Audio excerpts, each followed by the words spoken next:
It is 1998. Someone slides a blue disk into a drive to open the only copy of something. A thesis, a folder of photographs. The drive makes a sound. Click, click, click. It never opens again. They called it the click of death, and it came from a company once worth nearly $7 billion. A company that made data portable for a generation, then taught it the sound of losing it. This is Kilobyte Chronicles. The story starts not in Utah, where the company would make its name, but in Tucson, Arizona, in 1979, inside a building owned by IBM. To understand what those engineers were chasing, you have to remember what storing data felt like back then. A hard drive was a fragile, sealed thing. If the head that floated over the spinning platter ever touched down at speed, a so-called head crash, it could gouge the surface and take your files with it, permanently. Removable disks were safer to carry, but slow and tiny. The engineers in Tucson were after something that sounded almost contradictory. Storage you could pull out and carry in your bag, that was also rugged enough to survive the trip. In April of 1980, that idea became a company, founded in Roy, Utah, a quiet town about an hour north of Salt Lake City. It was first incorporated under the forgettable name Databyte Corporation, before the founders, David Bailey, David Norton, and Jerome Paul Johnson, renamed it Iomega a few weeks later. The money to start it came from the Bass family of Texas, through a venture fund called Idanta Partners, less than $5 million in all. Their first product, in 1982, was called the Bernoulli Box, and its entire selling point was safety. It used the Bernoulli effect, the same principle of airflow that lets an airplane wing lift a jet off the ground. As the flexible disk spun, it floated on a thin cushion of air, a fraction of a hair above the head that read it. If the power cut out, the disk did not slam into that head and shatter. It simply drifted away, unharmed. In a world that was frightened of losing data, Iomega sold peace of mind.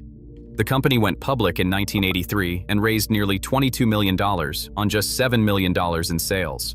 And then, for more than a decade, almost nothing happened. Iomega drifted between modest success and quiet struggle, a dull company in a commodity business, losing money about as often as it made it. What finally turned it into one of the most famous stocks in America was not a better engineer or a cleverer disk. It was a man who decided the technology barely mattered at all. The Bernoulli box was admired, but it was expensive. The drive alone cost around $2,700, and it stayed a tool for businesses and professionals, never something an ordinary person kept at home. By the mid-1990s, the company needed more than admiration. It needed a hit. It found one through a new chief executive named Kim Edwards, and Edwards believed something close to heresy inside a company full of engineers. He believed the technology was not the point. The price was the point. So Edwards turned Iomega upside down. He shifted its energy away from the laboratory and toward the marketplace. He had the company go out and ask ordinary computer users a plain question. What do you actually want from storage? And the answer came back just as plain. Something we can afford.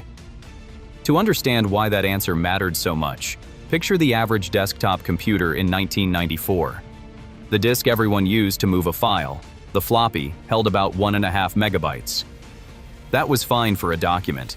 It was hopeless for anything else. A single photograph could swallow a floppy whole. Designers and photographers were stuck shuttling stacks of the things back and forth, or paying a small fortune for the professional drives Iomega already sold. Edwards pushed his team to take that crash-proof Bernoulli idea and strip it down into something cheap enough for a desk at home. In March of 1995, it shipped. They called it the Zip drive. It held 100 megabytes on a single cartridge. 100 megabytes when the floppy held 1.5. And it sold for $199, about $430 in today's money, with the discs at around $20 each. There were two versions, one that plugged into a personal computer's printer port, and one built for the Macintosh. And the pricing hit a quiet piece of genius. The drives were cheap on purpose. The real money was in the discs, sold again and again, for years. Sell the razor cheap and make the fortune on the blades. Within a year, the word zip would replace the phrase removable storage in offices across the country. And within 3, a different one-syllable word would nearly bury the company that made it. The zip drive did not sell. It erupted. Iomega could not make drives or disks fast enough to keep up with the orders. Revenue went from $362 million in 1995 to $1.2 billion the very next year, and Iomega became the leader in the entire data storage business. But the truest measure of how far the zip drive reached was not on a balance sheet. It was in the language. People stopped asking for a 100 megabyte removable magnetic disk system. They just asked for a zip drive. Graphic designers carried their portfolios on them. Students saved the only copy of a paper on them. Whole offices ran their backups on them. Computer makers scrambled to line up behind it, with Dell adding Iomega's drives to a major purchasing schedule and Unisys building the Zip right into its Aquanta line of personal computers. For a few short years, Iomega owned the answer to a problem everyone had, and everyone trusted that little blue cartridge with the things that existed nowhere else. Hold on to that, because it is the height of this whole story. A company that a generation trusted with its only copy. And here is where the story turns strange, because Iomega did not just become a hot product. It became one of the first great phenomena of the early internet, years before the dot-com boom had a name. In 1994, two brothers, Tom and David Gardner, had started an irreverent investing venture called the Motley Fool on America Online, aimed at ordinary people who wanted to pick stocks without a Wall Street broker. And the stock that made their name was Iomega. On their AOL message boards, a community of amateur investors traded rumors and sales figures and gossip about the company in real time. They ran what they called channel checks, phoning computer stores around the country to see whether the zip drives were actually selling. One of them, the story goes, drove out to the Utah factory on a weekend just to count the cars in the parking lot. Time magazine, in the summer of 1996, singled out the fool for having spotted Iomega long before the Wall Street establishment took any notice. The stock rose something like 200 times over between 1994 and 1996. It split again and again as it climbed. It jumped from the NASDAQ to the New York Stock Exchange, and a Fortune magazine cover story sent it higher still. On a single day in June of 1996, nearly 17 million shares changed hands, more than a tenth of the entire company, and the stock could swing 40% in a week. But that same message board fever had a dark underside, and it is worth remembering because it comes back at the end. The talk got wild. Some of it was simply false. Iomega itself grew alarmed enough that it complained to the Securities and Exchange Commission that misinformation on those online boards was whipping its stock around. And the posting wars turned so ugly, with flaming and even threats, that the Motley Fool had to start deleting messages. Sit with that for a moment. Iomega had learned, earlier than almost any company in America, that the internet could seize hold of its name and do whatever it wanted with it, for good or for ill. The company had watched the young web build it up. It had watched that same web spin out of control. And then, at the worst possible moment, it would forget the lesson entirely. In 1996, riding the wave, Iomega pressed its advantage and released a bigger, faster drive called the Jazz, which held a full gigabyte for the professionals who needed room to spare. On paper, the lineup looked untouchable, and the valuation climbed towards $7 billion. But there were two assumptions buried underneath all of it, and the entire fortune was balanced on top of them. The first was that people would keep buying those proprietary cartridges, disc after disc, forever. The second was that a removable magnetic disc would always be the best way to move a large file from one place to another. Both of those assumptions were about to break, and they were about to break at the same time. Iomega was selling a drive every few seconds and quietly losing the one thing that made the next sale possible. Out in the world, on desks in homes and offices, the drives had started to make a sound. It began as a trickle of complaints on the young internet in 1998, on the very kind of message boards that had built the company up. Some zip drives were failing, and when they failed, they made a distinct noise. A rapid, mechanical clicking as the read head slid out of alignment and bounced back and forth off its end stops. That alone would have been bad enough. What made it frightening was what came next. A drive that had gone bad could physically damage the disk inside it, and that damaged disk, slid into a healthy drive, could damage that one too. The failure could spread, from drive to disk to drive, taking your files with it at every step, like an infection passing between machines. And remember who was using these. The people with the most to lose were exactly Iomega's best customers, the designers and photographers and writers who had trusted the Zip with the only copy of their work. Users gave the failure a name the company would spend years trying to escape: the click of death. And there was a bitter irony buried in that name.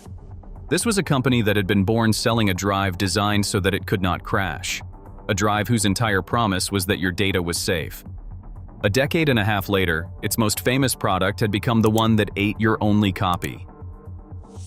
Iomega's response was to point at the numbers, and the numbers were narrowly on its side. Fewer than 1 drive in 100 was ever affected, closer to 1 in 200 by the company's own estimate. But here is the thing this story keeps teaching. The sound was the symptom, not the disease.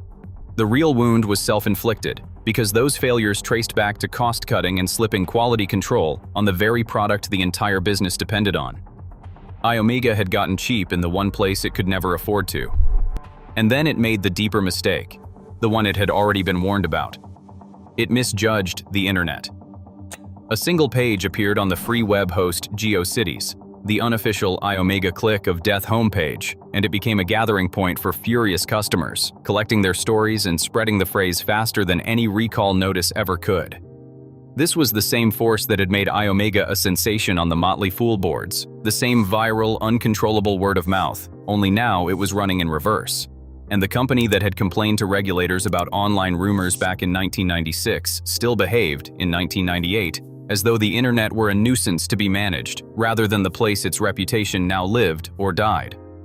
There were lawsuits, though honest history has to admit the record here is murky. One account has a class action filed in 1998 and settled in 2001, with rebates for owners. Another has a suit filed the following year and thrown out over a disclaimer printed inside the box. Meanwhile, Kim Edwards, the marketer who had built the empire on advertising, kept right on spending on advertising as the discs stopped selling. In early 1998, he was pushed out. But the man and the trust were not the only things Iomega was losing. The entire format underneath it was already dying, and it was being killed not by a clicking sound, but by a plain silver disc that would soon cost 50 cents. While Iomega fought the fire it had started, the ground shifted under everyone. The recordable CD, once an expensive curiosity, was falling toward a few cents a disc, and it held 650 megabytes, far more than a zip disk ever would. Hard drives were swelling past 10 gigabytes for the same $200 a zip drive cost. And then came the little USB flash stick. No moving parts, no cartridge, small enough for a keychain. The whole idea of a proprietary magnetic disk simply stopped making sense. The market Iomega had built its empire on was not shrinking. It was evaporating. The company thrashed. It cycled through 4 chief executives between 1998 and 2001. It pushed out bigger zip disks, 250 megabytes, then 750, which finally beat the CD on capacity, but arrived years too late to matter. It reached for new markets it did not understand.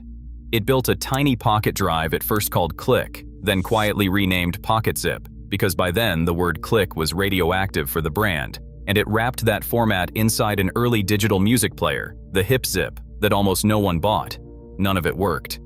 The stock that had once traded above $100 a share, the stock that amateurs had stayed up all night arguing about, sank toward $2. The excitement was simply gone. In 2008, the company EMC bought what remained of Iomega for $213 million, a small fraction of what it had been worth at its peak. And there is a small, sad symmetry in that ending. The Motley Fool, the community Iomega had made famous, wrote the company a public farewell that same year. A rebrand with the computer maker Lenovo followed, and in 2018, the Iomega name was retired for good. The company disappeared into a larger one, and then another, and then off the shelf entirely. But the sound did not disappear with it. So go back to that desk in 1998, and that small blue zip disk that will not open. We can hear the whole story in that sound now. The click was never really the disease. It was the moment an entire generation learned a hard and simple lesson. That a backup which holds your only copy is not really a backup at all. Iomega set out to make data portable, and it succeeded so completely that it changed the way people worked, and even, for a strange couple of years, the way ordinary people invested.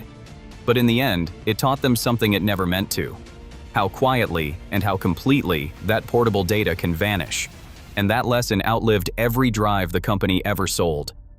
Somewhere right now, there is a blue zip disk in a drawer with somebody's 1998 still on it. A finished thesis, a wedding, a folder of photographs of people who are older now or gone, and no working drive left in the house to read it. The company that promised to keep all of it safe is gone too. But the click, that small, final mechanical sound, is the one thing it made that truly lasted. So let me ask you, did you own a zip drive? Did it ever make that sound? And if it did, tell me in the comments what was on the disk you lost. I read the comments on these, and the people who lived this history know it better than any earnings report ever could. Subscribe, and we will chronicle the next one together.